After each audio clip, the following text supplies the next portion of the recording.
set up properly. It's a trick. Complicated show, this one. But welcome along, everybody. We'll get started in a few minutes here. Good evening, Chris.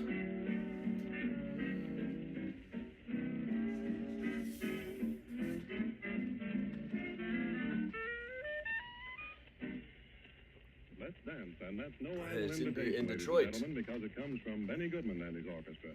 This is what I'm drinking tonight. Responsibilities Oh, it's a very pub crawl and all, seriously but conveying good music to the dancing public. And now, an who original kept buying me arrangement by drinks Benny after I did a Goodman song at the jazz club, Jingle and Bells. now I'm not drinking for a few nights. Hey, Octavio. Hey, Gladys. Octavio, it's 'cause I'm a horse. Hey, Sue. Hey, Timothy. Hey, Mary.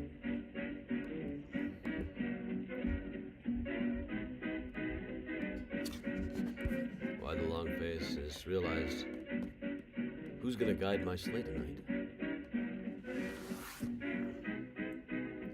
You can't go on thinking nothing's wrong. Oh no, who's gonna guide your sleigh tonight?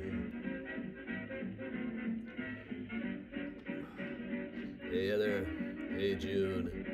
Hey, it's happy Hanukkah to you too, Heather. Hey Laura. She did Mary Jo. Hey everybody.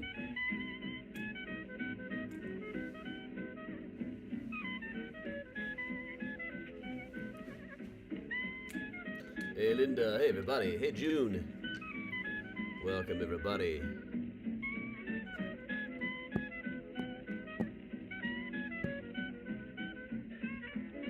Hey Karen and Georgia. Hey everybody. Welcome along.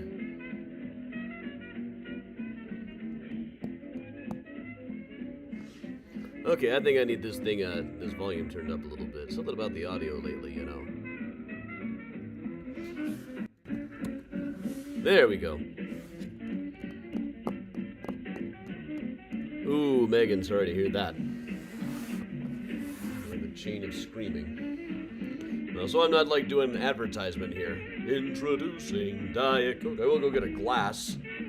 Like a civilized person. Are we meeting next week? I think we will. I don't know what we're gonna do, but we're gonna meet next week. Eat some Chinese food, you know. Thanks, John. We'll get Toon Snoopers back up to finish off pretty soon.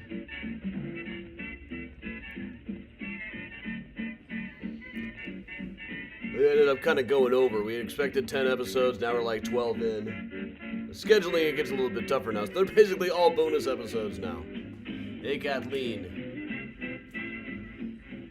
I still gotta think up some new schemes.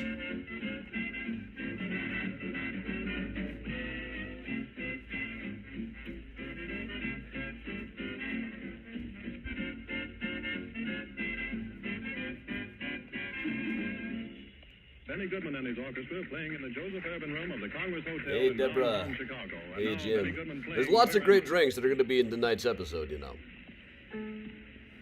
Still think I gotta do something more with Drink Like the Dickens. I tried having it as an ebook once, but nobody really bought it.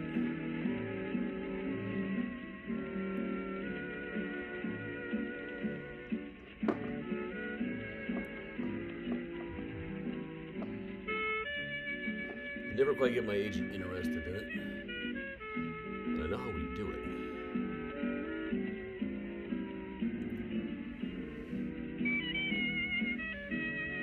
Hey, Kristen. You got any new agent or something? I don't do book stuff again. I don't know if I kept the ebook up. I might have taken it down at one point.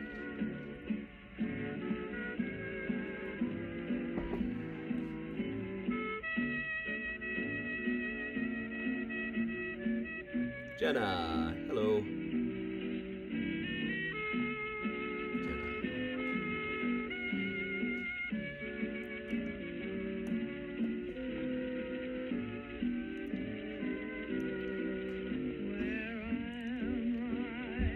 Hey, Carol. This is Benny Goodman from December 23rd, 1935 at the Congress Hotel in Chicago.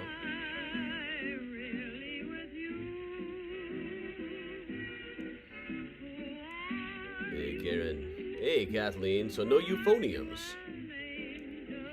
How How do we function without a euphonium section here? Just hang around in this John Atkinson Grimshaw painting. Walking around London, you really do see places that look like a John Atkinson Grimshaw painting. Hey, Timberly, this and a school program. Okay. Hey, Bill. Hey, Eileen. Well, they won't be here tonight. There were some messages regarding ICE that led to some people being banned.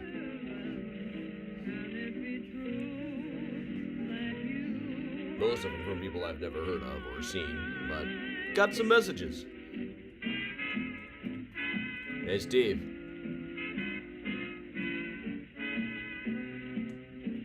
We'll get a glass.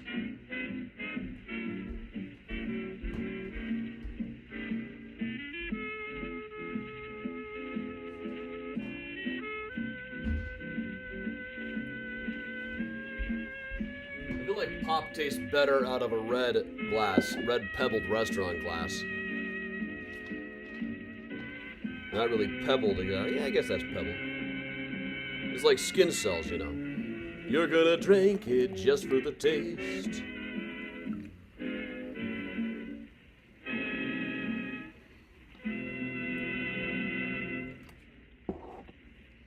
And that was Helen Ward singing, appearing more bewilderingly lovely than bewildered. And now, an unforgettable Irving Berlin tune, You Forgot to Remember. June forgot to remember. Is that true, June?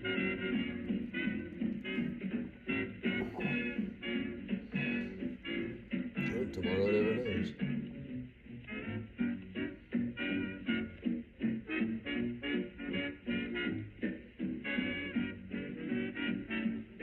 Okay, it's tomorrow in Europe. Drop the copyright extension thing, okay?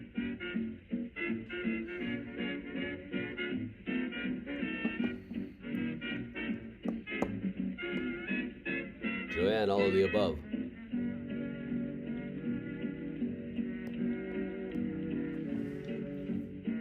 Or she starts singing Feed the Birds. Alright. I thought that'd make a great God song, you know. I actually tried to record it at one point. I couldn't really get like the bass line right. Feed the birds, toppins up high. Yo, Wisp over on YouTube. Hey, Sherlock, Floricita. Hey, everybody. Who's gonna guide your sleigh tonight?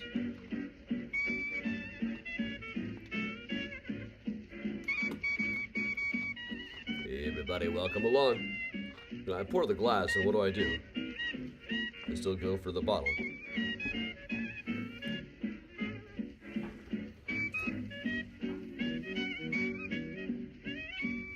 I had 3 drinks the other night, which is a lot for me, honestly. There were some pretty stiff pours. It made me not want to drink for a few days. So even with the time travel pub crawl, I'll just be having some Diet Coke tonight. Which is almost like a cocktail because it's kind of yucky. Hey Dad, hey Mom, hey Paula, and Paula. Hey Todd.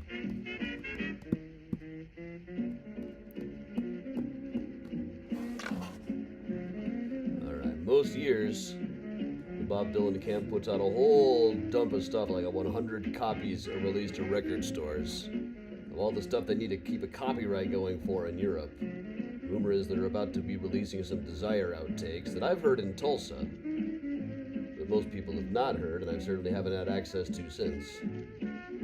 We shall see.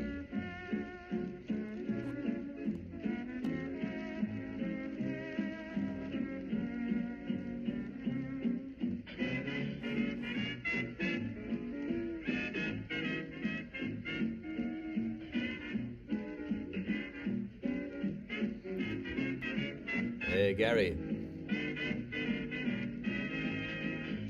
And now here is the guest. Hey, Joanna to Williamsburg. Joe Harris presenting that immortal opus, The Music Goes We're going to give Benny Goodman another tune to go through here before we get started properly.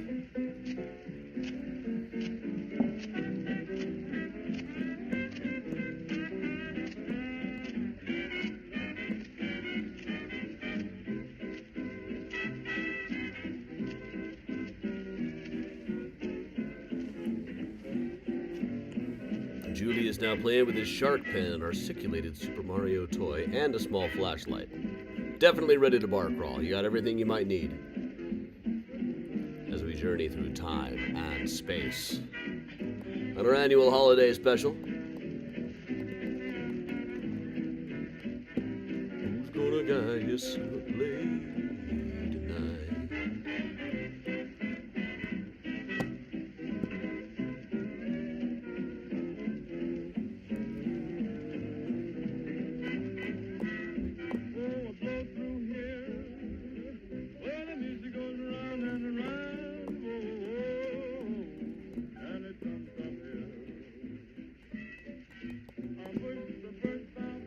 See if I got a copy of Pickwick Papers sitting around here.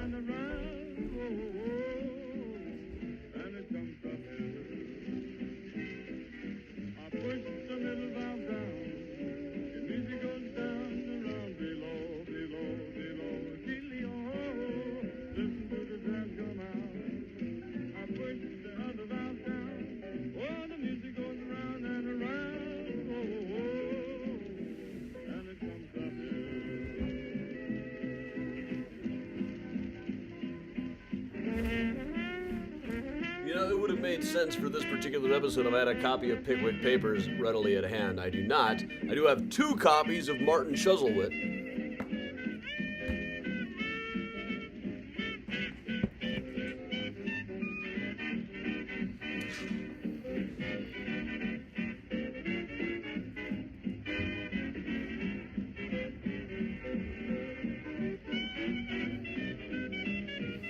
Hey, yeah, Miles, where you at? I see where he is. He's just having a nap. You can see Ember is over here playing with one of her mice on the chair. We'll let Benny finish up this tune, then we'll get started properly. Hey, Joyce. The National Broadcasting Company is presenting the music All of right. Benny Goodman and his orchestra from the Joseph Urban Room of the Congress Hotel in Chicago. And it is necessary to... All right, that has been Benny Goodman coming to you live from the Congress Hotel in Chicago. But it is time that we start properly. Welcome to the Time Travel Pub Crawl, Drink Like the Dickens edition. Climb aboard, cause you don't know exactly where or when we'll go. Chicago 1893, or the Gilded Age in NYC. Blast off into outer space, drink till you're flat on your face. From the comfort of your home, so if you puke alone, one day we'll even find that place in France. And don't come crying to us if you pee your pants. Time travel pub crawl. Time travel pub crawl. Time travel pub crawl. Yeah!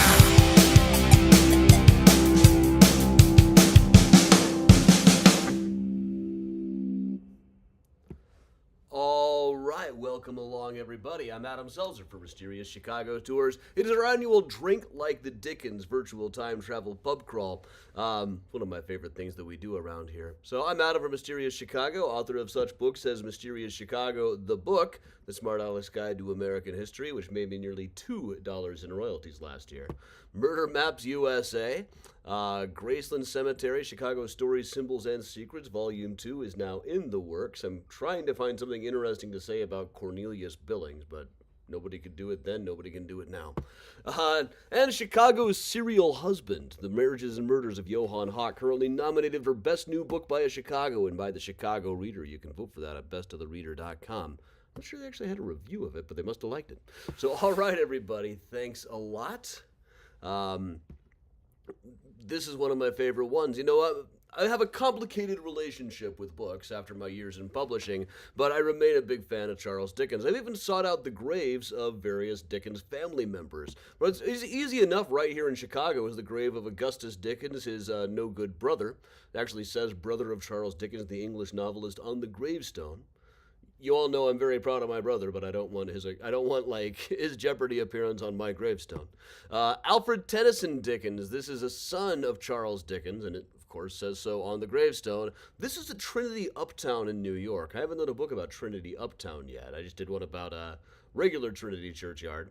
Based on the sales, I probably will not be doing one about the Uptown one. There's also Francis Dickens in another son who is in Moline, Illinois, of all places, where he has 2 gravestones. It's a very interesting place. It's kind of like the necropolis in Glasgow, in that you got this like winding path all the way up the hill. And then there was also this grave here, the Berrien family, with a late model pair of sneakers on top of it for reasons unclear, and the epitaph, "I will come to you." This seemed like an urban legend waiting to happen, but I couldn't find a thing about it. I have also hung out with Lucinda Dickens Hawksley, who is the great-great-great-granddaughter of Charles Dickens. She came on one of my ghost tours. Then we went out to a pool hall and danced to Get Lucky.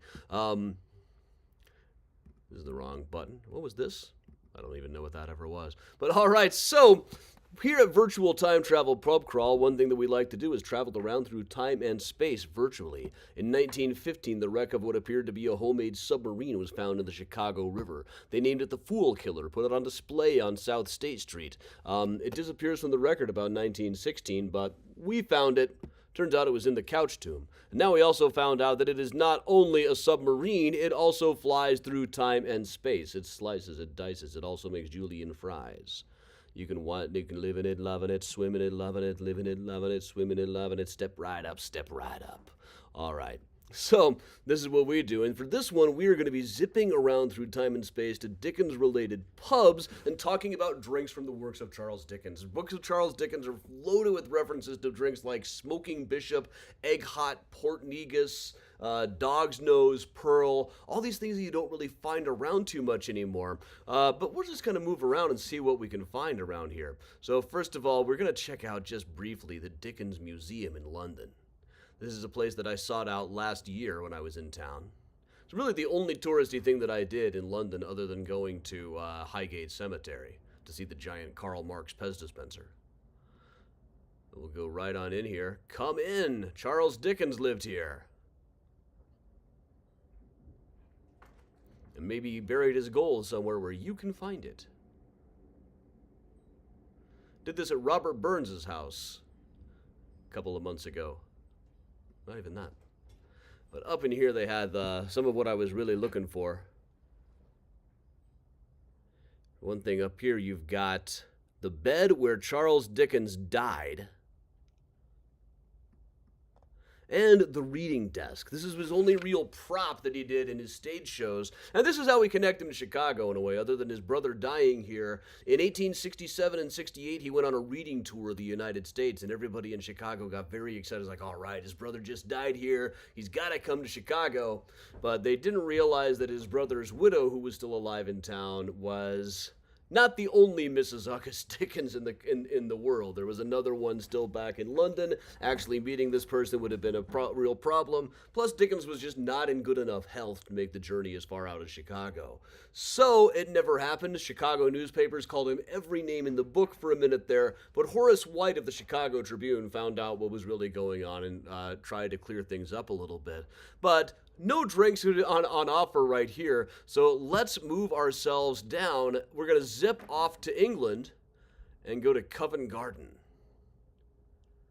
This is the Lamb and Flag. This is, the Lamb and Flag has been in operation. You see this a lot in pubs in the UK. This has been there since the 1600s. Dryden, the poet, was one beaten up and left for dead in the alley one time. In the upstairs, in fact, there was even a place called the Dryden Room. You can see that right here, besides this gorgeous, gorgeous bar. And also up around the top, and we've got like a whole 360 view that we can see on the inside here. Great British pub food. Sounds like a promise. We'll take a look at this space. Now, there are claims all over the website of this place that, back here in the Snuggery, for instance, Charles Dickens used to hang out in this place.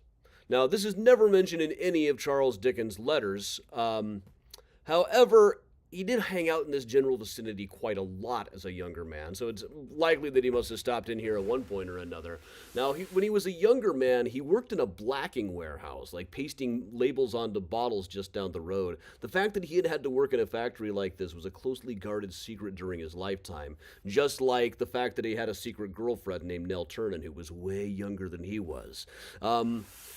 These were really closely guarded secrets at the time. Now it's impossible to read Dickens without knowing these things. This is like post-Freud. We can see how these things work their ways into his books in a way. It's impossible to understand Dickens without knowing these things. Makes you wonder about certain modern authors. What do we not know about them that future generations will think is absolutely essential to reading about them?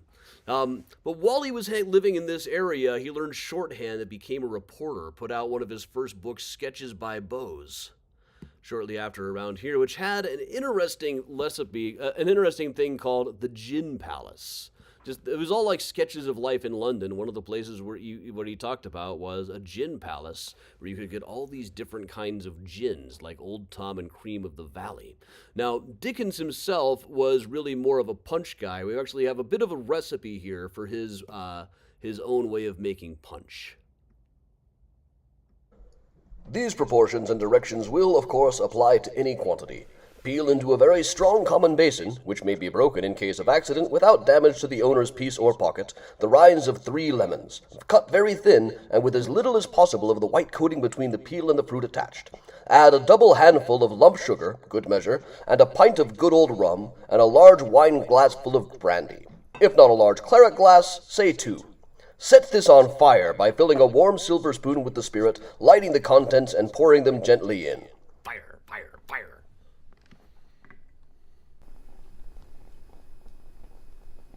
Let it burn for 3 or 4 minutes at least, stirring from time to time. Then extinguish it by covering the basin with a tray, which will immediately put out the flame.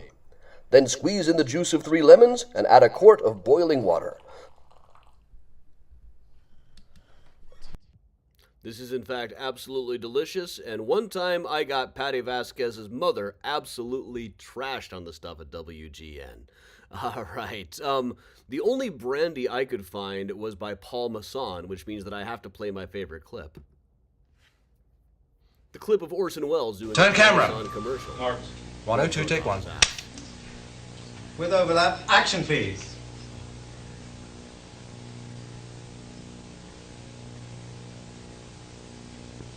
Action Orson, please. Just do anything? No, it's sorry, cut. Yeah, rolling. 102, take 2. Ah, the French champagne has always been celebrated for its excellence. There is a California champagne by Paul Masson, inspired by that same French excellence. It's fermented in the bottle, and like the best French champagne, it's vintage dated. So Paul Masson. 102, take 3. Action please. Ah, the French champagne has always been celebrated for its excellence. The other night. There is a California champagne by Paul Masson, inspired by that same French excellence. It's fermented in the bottle, and like the best French champagne, it's vintage dated. So Paul Masson.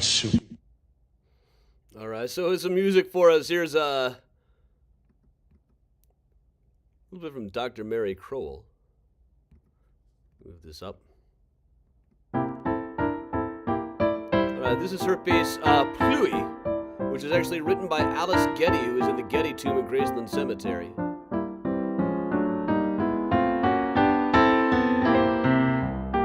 Designed by Louis Sullivan.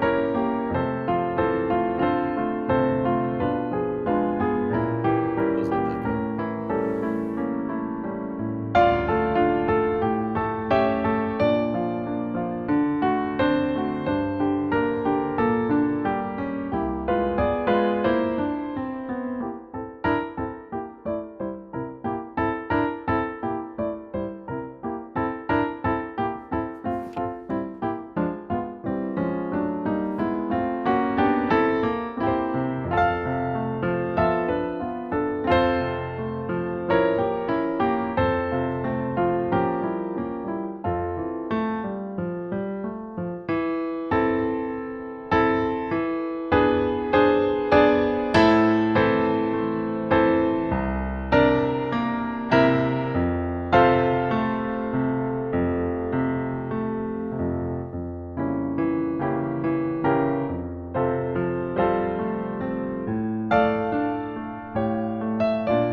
Cluey by Alice Getty, performed by Dr. Mary Crowell, the Mad Doctor of Alabama.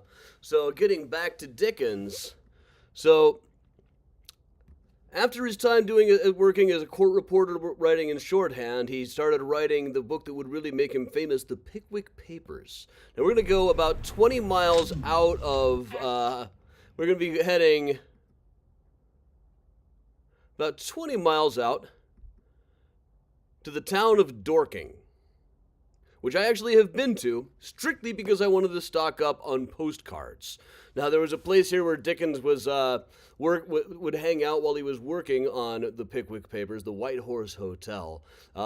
Word is that he stayed here while he was working on it. It's very difficult to know if that's really true. He wrote such characters as Mr. Jingle, who would ride around in a carriage shouting, "Heads, heads, take care of your heads, terrible place, dangerous work, other day, 5 children, mother, tall lady, eating sandwiches, forgot the arch, crash, knock, children look around, mother's head off, sandwich in her hand, no mouth to put it in, head of a family off, shocking, shocking."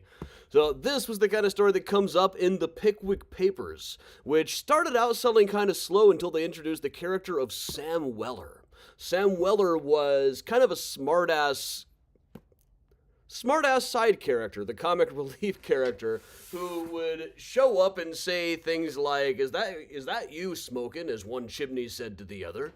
You know, the kind of Wellerisms that were the very height of comedy at the time. Now, this book became hugely popular after Sam Weller showed up. He was one of the iconic characters of 19th century literature, and for a long time, people would really go studying all of the inns that these characters stayed at. If you mentioned something about the Pickwick Papers and got it wrong, you were gonna get letters about it. Now, Sam himself hung out at a place here in Dorking called the Marquis of Granby, which is still standing today. What he would drink there was pineapple rum. It was really just rum, add pineapple juice to taste, and then add hot water to taste. Anyway, this is part of the, I suppose it's part of the plot of I have read the Pickwick Papers, but wait, hey, we're getting a transmission from Mandy Crypt over at effing headquarters. Hey, Adam, what are the Pickwick Papers even about? What is the Pickwick Papers about? Well, this was a book so popular, if you do the numbers, it sold to like 80% of all people who could read, but as to what it's about, let's check in with Eli, who just plugged these tours on Jeopardy. Eli? Hey, Eli! Adam, what So can I do Eli, for you're a you? smart guy, right? You're a pretty smart guy.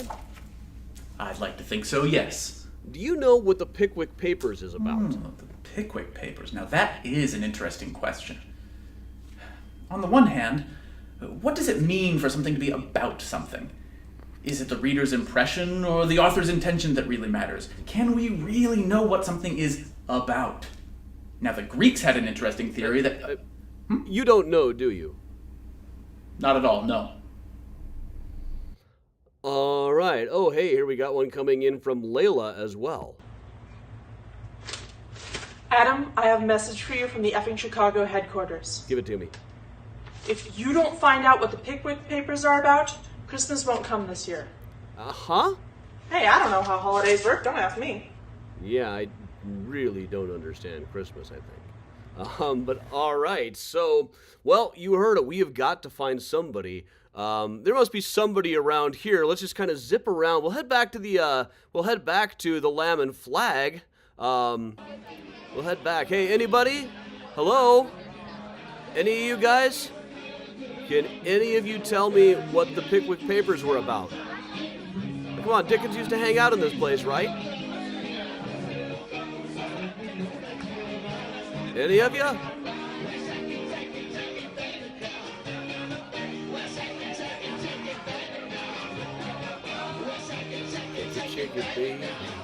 What are they about? Okay, anybody outside, maybe? Guys?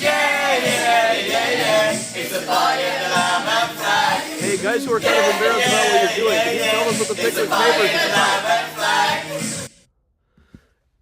Isn't there anyone who can tell me what the Pickwick Papers is all about? I know. Let's ask Hipster Bert. Oh, hi, Adam. Hey, I was just sitting down to a cool glass of barrel-aged kombucha. That sounds overpriced, Hipster Bert, but I wanted to ask you about Charles Go on. Dickens. Have you read the Pickwick Papers? Huh, you mean the book that sold to 80% of all people who could read when it came out? That's really mainstream. Well, maybe in 1840. My favorite Charles Dickens book is a really obscure one that you probably haven't heard of.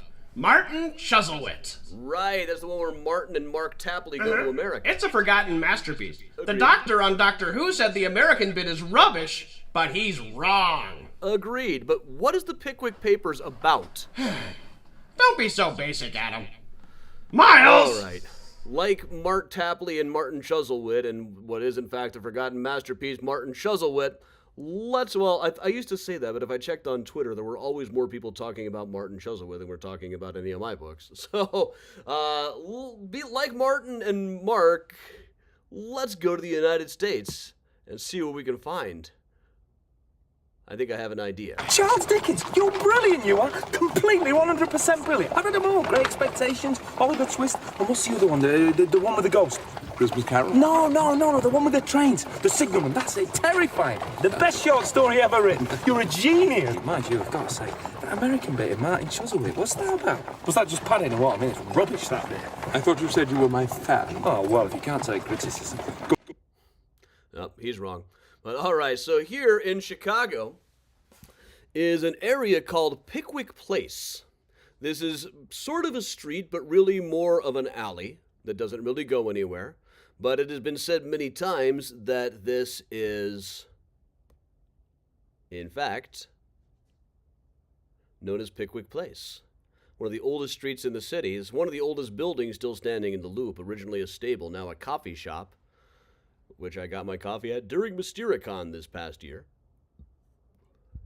But long ago, this place was known as Abson's English Chop House. Right down over here, you can see.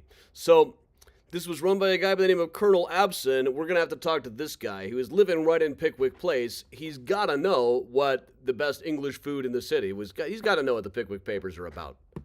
Welcome to Pickwick Place. I'm Colonel Abson. Hope you like mutton. Do you have any special drinks? Just beer. Now, how do you take your mutton? Really, I just want to know, since you're here in Pickwick Place, can you tell us what the Pickwick Papers is about? Did Big Jim send you? Which Big Is this Jim? another gambling raid? Where would I even keep a faro table in a place this small?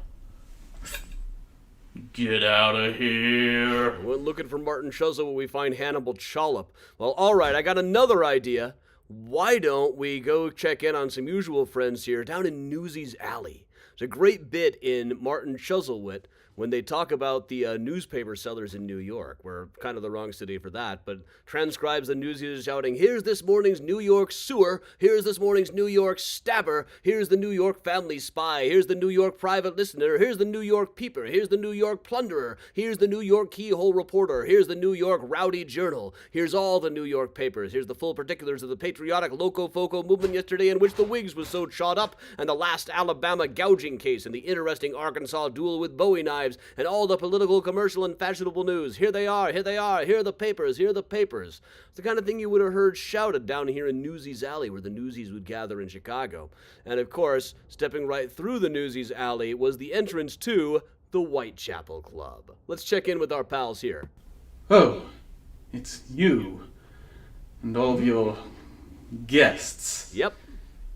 Again. Uh-huh. Well, might as well come inside. Thanks. I was hoping you could help us out. With drinks, I assume. Actually, I was hoping you knew what the Pickwick Papers was about. Pickwick Papers? All I know is that the pineapple rum is like a beginner's version of our punch. They're delicious punch. But you know, Dickens died before he could finish The Mystery of Edwin Drood. Right. I was just about to explain my theory about how it was going to end. Oh, no. Please sit down. This will take a few hours. Now, let's assume that the obviously telegraphed ending with the quicklime and the ring was one of Jasper's opium dreams, and then we can... Okay, we're out of here, man. You never want to hear a Druidian sit back and explain his theory about, well, nobody really knows how the mystery of Edwin Drood, his last book, was going to end. So there's lots of theories out there, and most of them are remarkably boring. I say that we just zip over here. We'll just zip over to New York, now that we've got our copies of the New York Stabber, the New York Rowdy Journal, and the New York Keyhole Reporter, all of which are pretty good examples of what newspapers were like at the time. This is the Westminster Hotel where Dickens stayed in New York during his reading tours. There is a drink that I can plug for you guys right here. While he was staying at the Westminster Hotel, he came down with a really bad cold. So his landlord suggested he make a drink called a Rocky Mountain Sneezer that was said to cure what ails you. So this was his first tour back in well, he came a couple of times, 1842, then ripped on it in Martin Chuzzlewit, ripped on it in the book American Notes, eventually apologized for it, but not for decades later. Anyway, he needed some quick cash, so he ended up back here, and so this is the Rocky Mountain Sneezer. You take a shot of rum, a shot of brandy, a dash of bitters, a dash of sugar, and a handful of snow, which in New York you got to get real fast. New York snow doesn't last that long before it gets to be absolutely disgusting. Probably even worse back in these days. But that was said to cure what ails you. Now, anyway, Martin Chuzzlewit didn't sell all that well, so about midway through, he had to write a book strictly because he needed some cash. And what he came up with was... let's blast through a little bit. What he came up with was A Christmas Carol.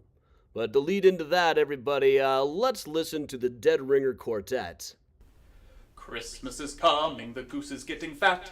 Please do put a penny in the old man's hat. If you haven't got a penny, a halfpenny will do. If you haven't got a halfpenny, then God bless you.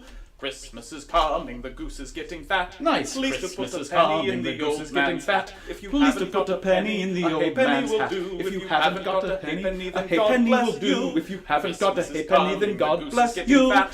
Christmas Please to is put a coming, penny the in goose the is old getting man's fat. hat. Please to put a penny in the old man's penny will hat. do. If you If haven't got a penny, then God God bless bless you. you. If you haven't got a penny, then God bless you. If you haven't got a penny, then the goose is getting fat. Please to put a penny in the old man's hat. If you haven't got a penny, a penny will do. If you haven't got a penny, then God bless you. If you haven't got a penny, a penny will do. God bless you. If you haven't got a penny, then God bless you. If you haven't got a halfpenny, then God bless you.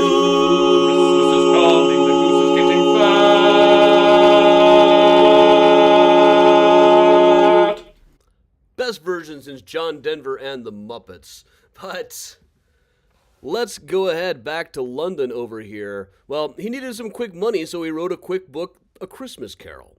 Now, this was a fairly popular book. He didn't make as much money as he thought he would, but really it's become much more popular in later years and was really Dickens at his best prose-wise. Usually his books were contracted to be an awful lot longer. This one, he kind of had to rein it in a little bit.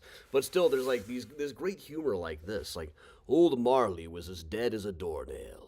Mind, I don't mean to say that I know of my own knowledge what there is particularly dead about a doornail. I might have been inclined myself to regard a coffin nail as the deadest piece of ironmongery in the trade, but the wisdom of our ancestors is in the simile, and my unhallowed hands shall not disturb it, or the country's done for.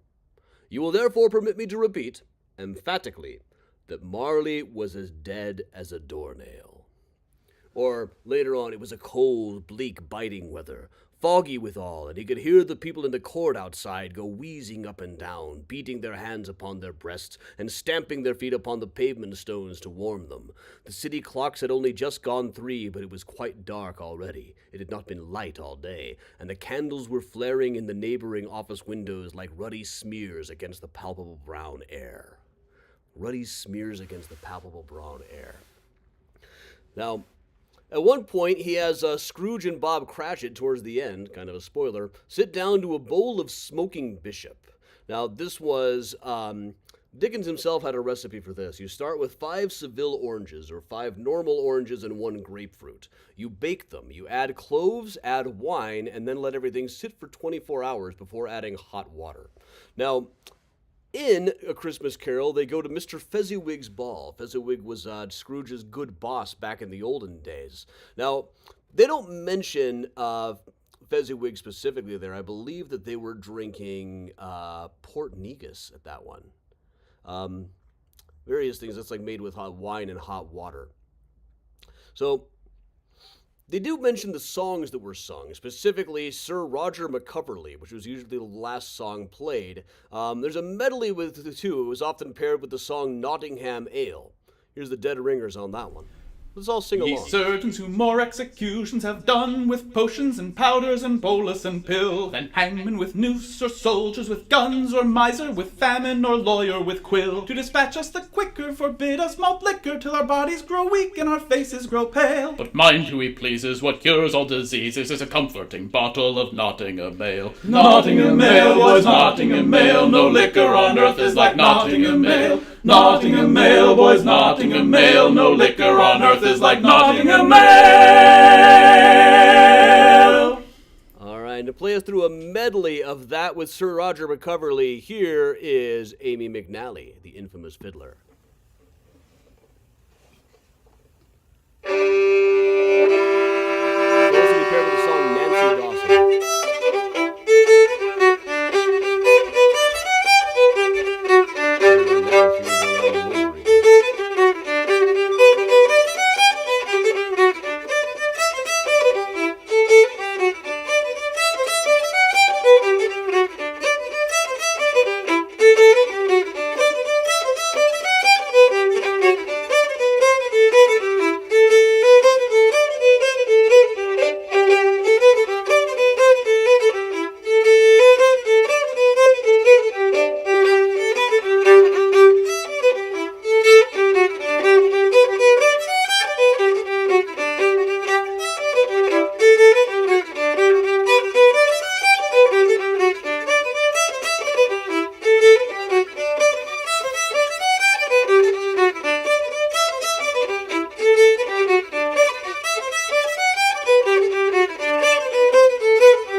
good approximation to the kind of music that we would have had at Fezziwig's ball. Now, Fezziwig, let's ask Mr. Fezziwig himself if he can tell us the question that we've all got on our minds. What was the Pickwick Papers about? Mr. Fezziwig, do you know what they were about? That book? No. Well, you know, now that I think about it, Christmas Carol took place in 1842. It must have taken, so that Fezziwig's ball must have taken place like way back before Pickwick came out. The party's probably in like 1780 or so.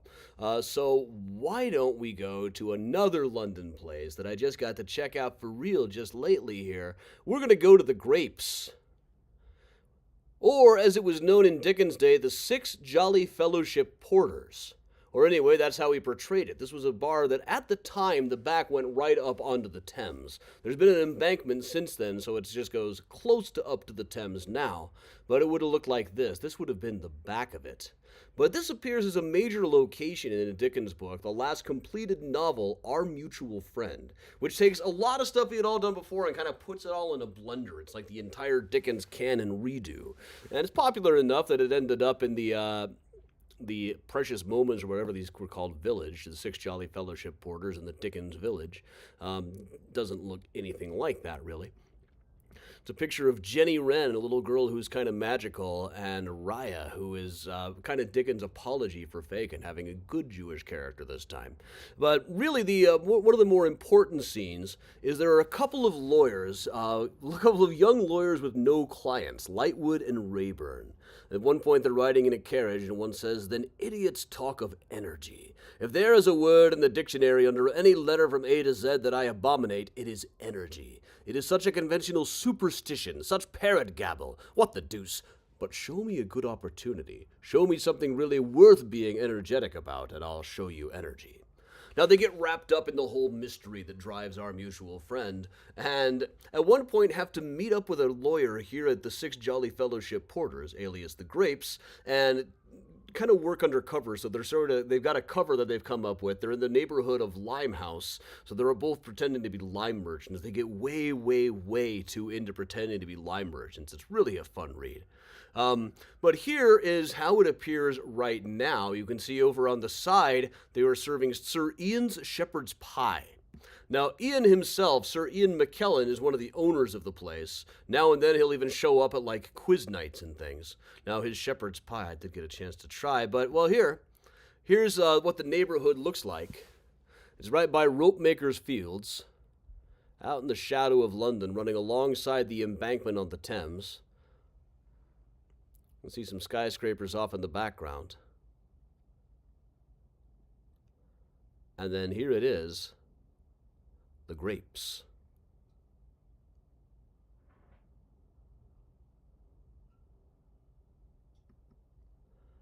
Now let's step inside.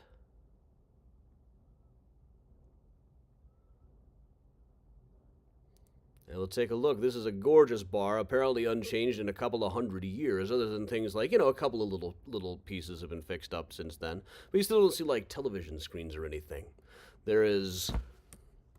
do, in fact, have a big shelf of Charles Dickens books and a big portrait of Charles Dickens right back behind him there, back behind it there.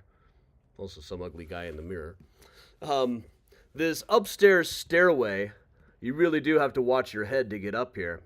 But then in the upstairs, it looks about like this. There's this little room upstairs where you eat on barrels, and I did order some of Ian's shepherd's pie, which is a little bit spicier than your average shepherd's pie. Then out the back window of this place, there's a little patio that's open in nicer weather that shows it doesn't quite go right onto the Thames anymore, but it goes awfully close. And from here you get a good view of bits of the London skyline, bits of the Thames River with all of the lights shining on it. Is really quite nice. But really, we need to go back down to the bar. And here's a little more of a close-up of the bar, where they've got a portrait right here of Mr. Pickwick from Pickwick Papers. You know what that means? It means we have got to talk to the bartender here. Now, my bartender was a surly American woman, but we will talk to, since we're traveling in time, we'll talk to a long time ago bartender here at the Grapes. Good evening, sir. Good heavens, but you look a fright. It's been a long night. I should say so. Perhaps a burned sherry to calm your nerves. I hear you burn sherry well here, but we're all pretty drunk and really cold. Then a port negus. Now the main ingredient is pickled calves' feet, but you can just take some lemon and orange peel, put them in port with cinnamon and cloves, and then let it steep for a while. Then add hot water. It won't make you too much more drunk, and the orange oil will warm you right up. That sounds good, actually, yeah. Oh, or a Rocky Mountain sneezer. Dickens's American landlord made one for him, and we had one of those already. We just have one question to ask. Hope you'd be more helpful than everything else. My dear boy, the grapes dates back to the days of good Queen Bess herself. Try me. Is there anyone who can tell me what the Pickwick Papers is all about? I can. You can?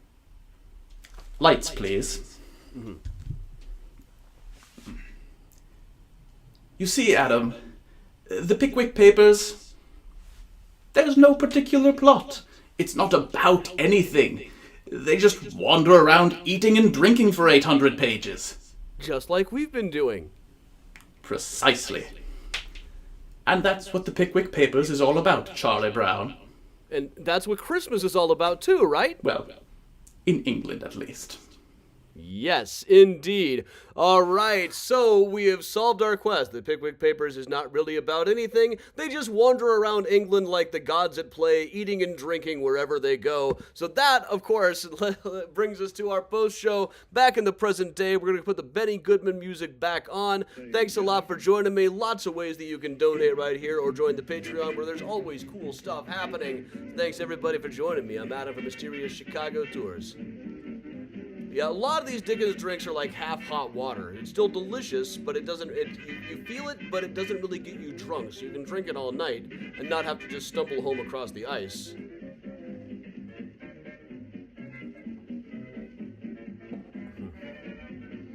Now, the full title is The Posthumous Papers of the Pickwick Club, and then it goes on and on after that. But it was supposed to be about these four guys wandering around.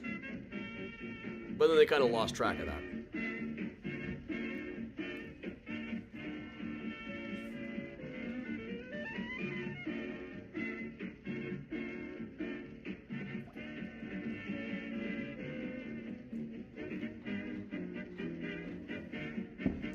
We can make this sign a little bit smaller, I think.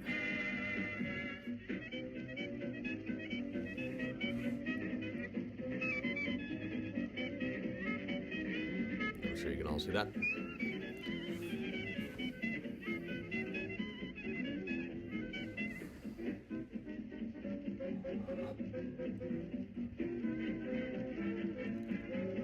The Flaming Drake Rachel is just Charles Dickens' punch recipe. He used to make it at parties. It would be a whole big flourish.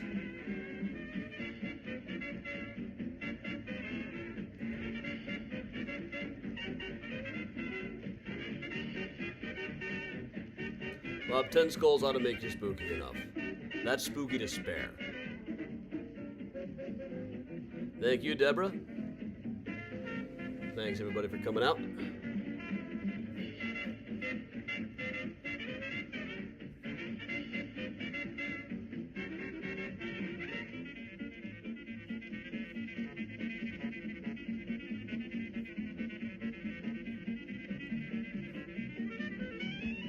And of course, here in Park Ridge at the Pickwick Theater, that is still standing.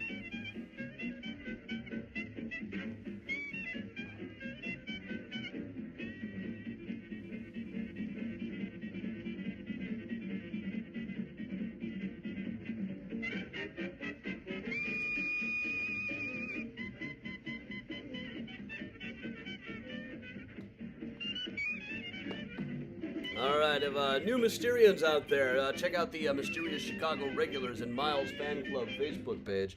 That reminds me, I gotta bring Miles out. He may hate me for this. We've already seen a little bit of Embra, who has been wandering around most of this tour.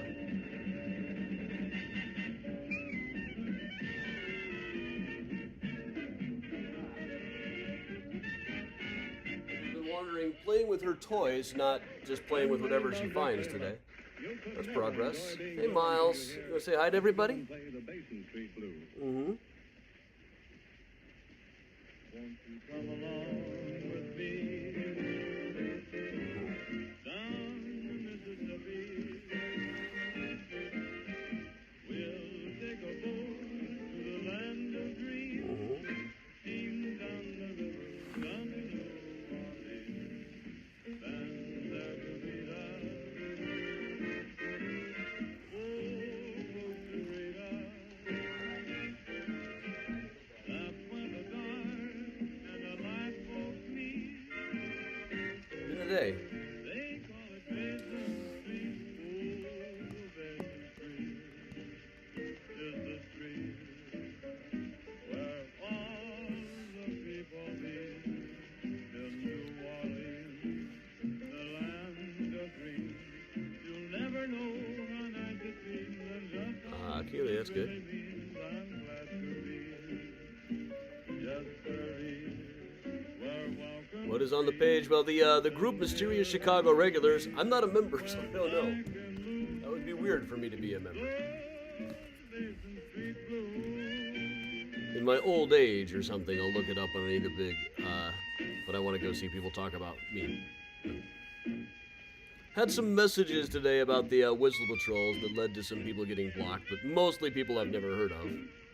Probably just people who heard I was talking about it and decided they should come harass me over it. Probably not mostly people from Chicago to begin with.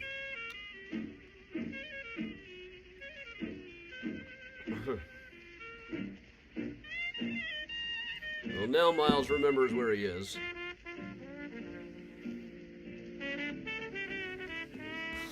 And has set up camp.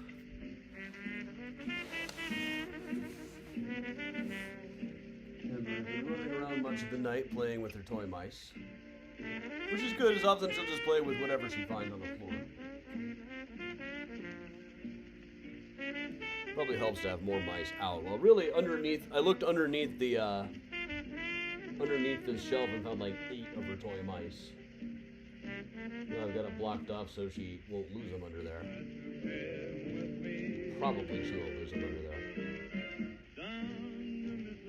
I don't know, Ember. Any mice under here already? Yes. There's 2 of them.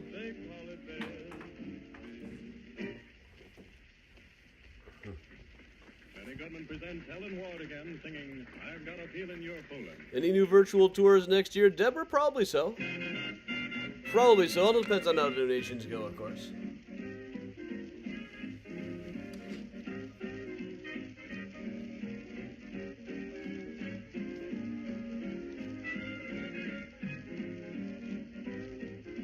But we'll see. We'll see. I do have some plans for some new ones.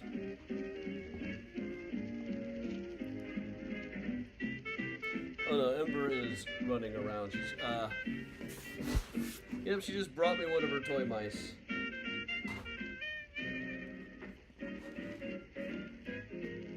Ember, look. I guess I can follow her onto the couch.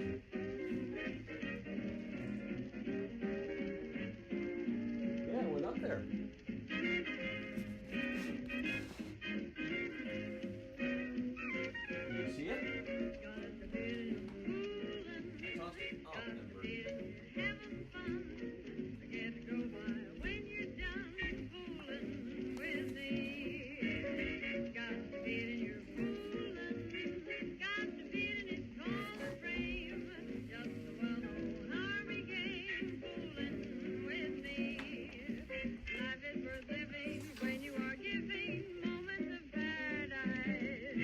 Next pub crawl, Carol, I'm not sure. We've just done 3 in a row.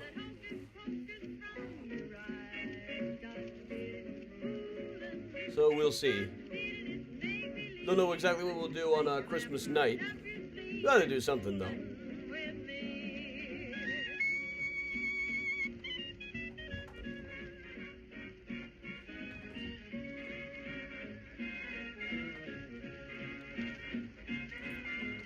Just got a news alert. Person of interest in Brown University shooting found dead. I'd say it's nuts they haven't caught that guy, but law enforcement resources are kind of focused on hassling rideshare drivers and day laborers right now. The 26th Boxing Day should be Find a Grave Friday. That's all I know right now.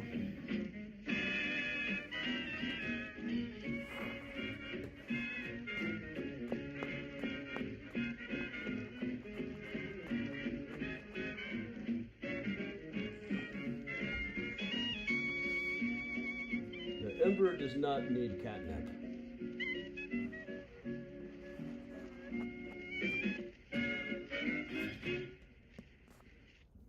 She's a little young for it anyway. But I don't know, maybe it would have like a barbiturate effect on her.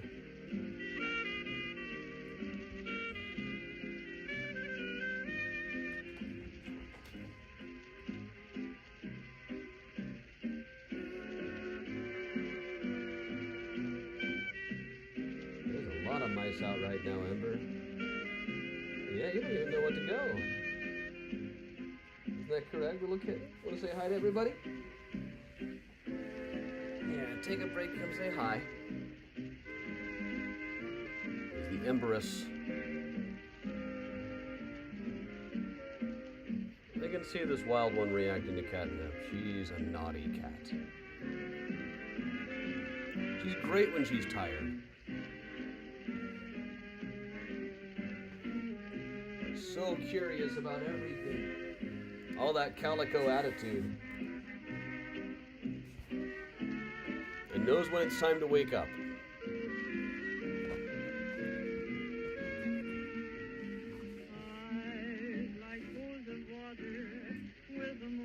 Up and on down, Miles.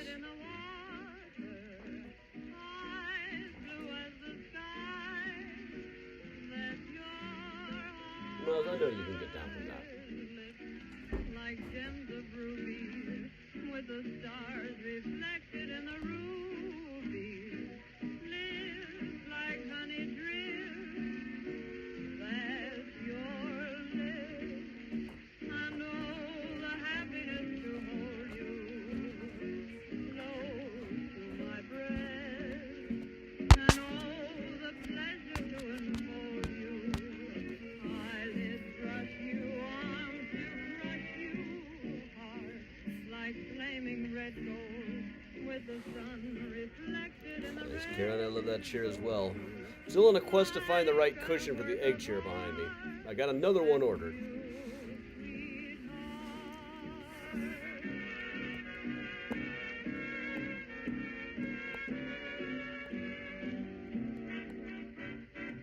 Coffee table's kind of a mess right now. With the burger bite. I was listening to a song with a line about cheeseburgers and chocolate chip. Like, yes, that's what I want.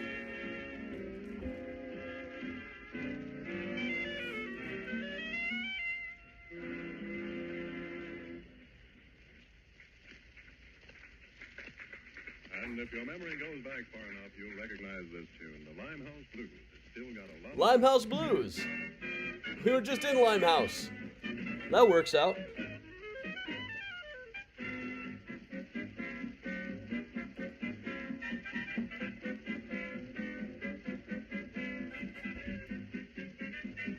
Remember, you just did a somersault trying to get a mouse out from under a shelf.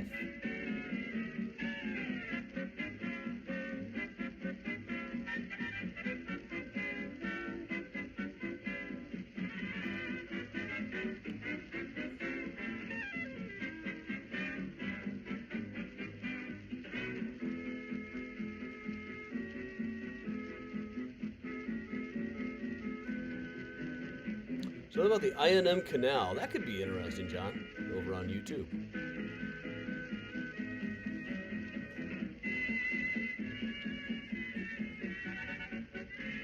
I have to do some real commuting, though, to get out there. Burr Ridge and Lamont. All those I&M canal towns. It's a drive from here.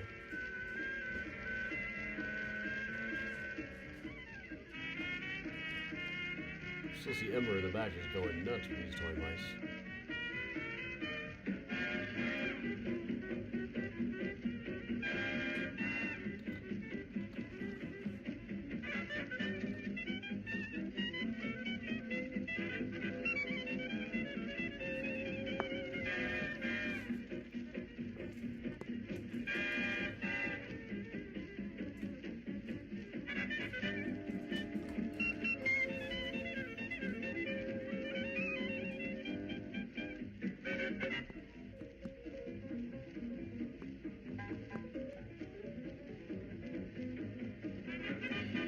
store at this address.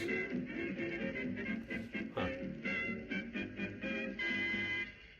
There's still a bookstore kind of across from the 400. 400's about to reopen.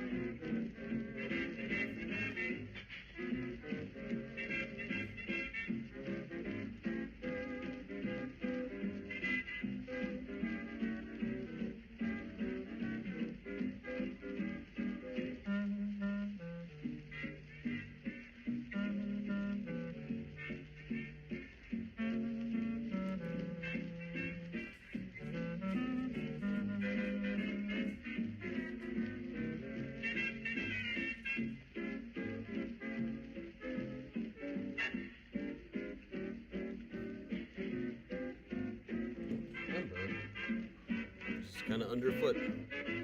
Well, alright, everybody. I am going to go relax a little bit now. It's been a long day. I will see you all tomorrow morning for Find a Grave Friday. But until then, everybody, stay safe. Stay strong. Keep hitting that donate button. And stay spooky, everybody.